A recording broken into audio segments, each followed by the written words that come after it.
This video will demonstrate how we get annotation on our plan view horizontal geometry along with our profile.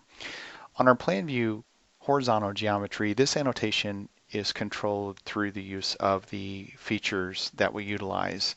We have to select a feature or apply a feature to the baseline that is set up to do annotation.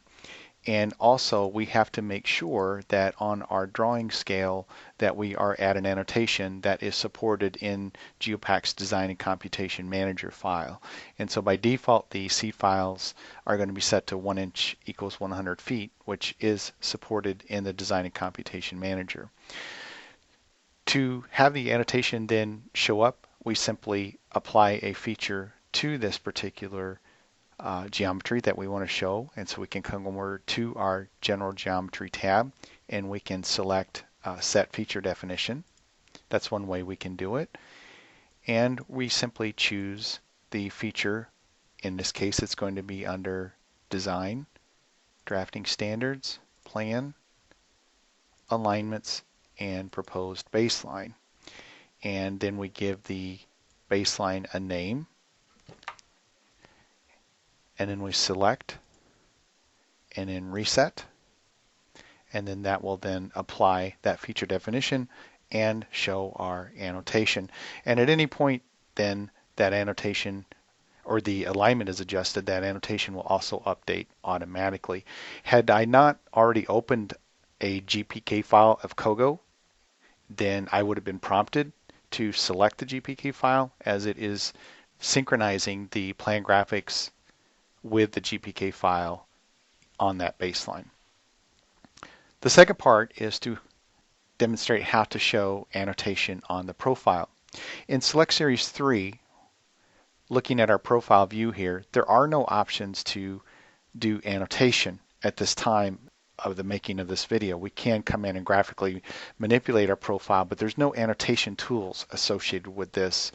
And so we go back to our native draw profile tool to do that. And in order to do that, we need to make sure that the existing and proposed profiles are stored back into the GPK file. And we have a tool that will do that.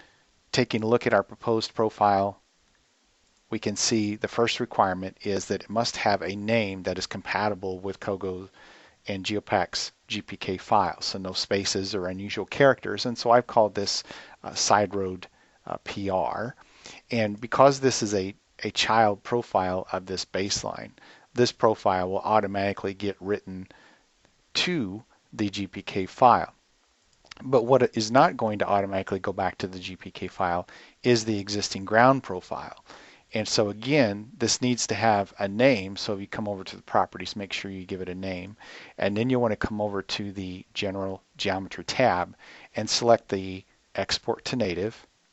And you want to select your existing ground profile, reset to complete, and what that will do is prompt you then for the GPK file that is to write to. So we'll send that back to our 006 GPK file.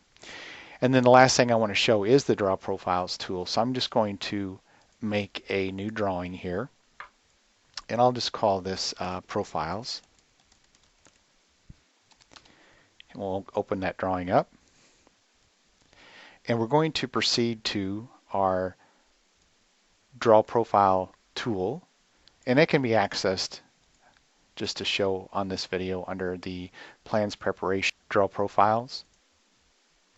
And it opens up this application, which hopefully you're familiar with, and we want to select our job number 006, and then we need to place a profile cell, and so our chain is entrance, and we have our station and elevation, our horizontal scale we want to use. And so I'm just going to place this cell out here in the drawing, and we can do a fit view at this point. And then we're going to come over to set our label scale to match, so that's going to be 100. And we'll come over to Kogo, and the first thing we're going to do is to plot our existing profile, and we're going to select the feature to plot that with. So we're going to go to existing ground profiles, and this is the 100 scale. We'll say OK to that. And just to show, that is underneath the the standards that you should be used to in Select Series 2, just to show that one more time. Underneath the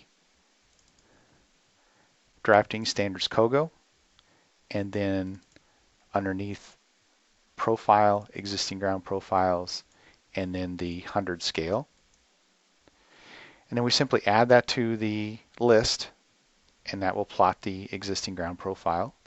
Then we're going to switch over to our side road PR profile, which I just created. And we're going to pick a different feature for that one.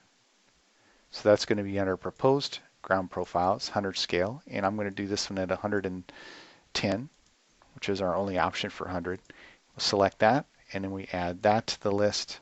And now we have our profile drawn and annotated and ready for plans production or cutting of our plan and profile sheets. So that summarizes how we show annotation of our horizontal baselines as well as our vertical profiles.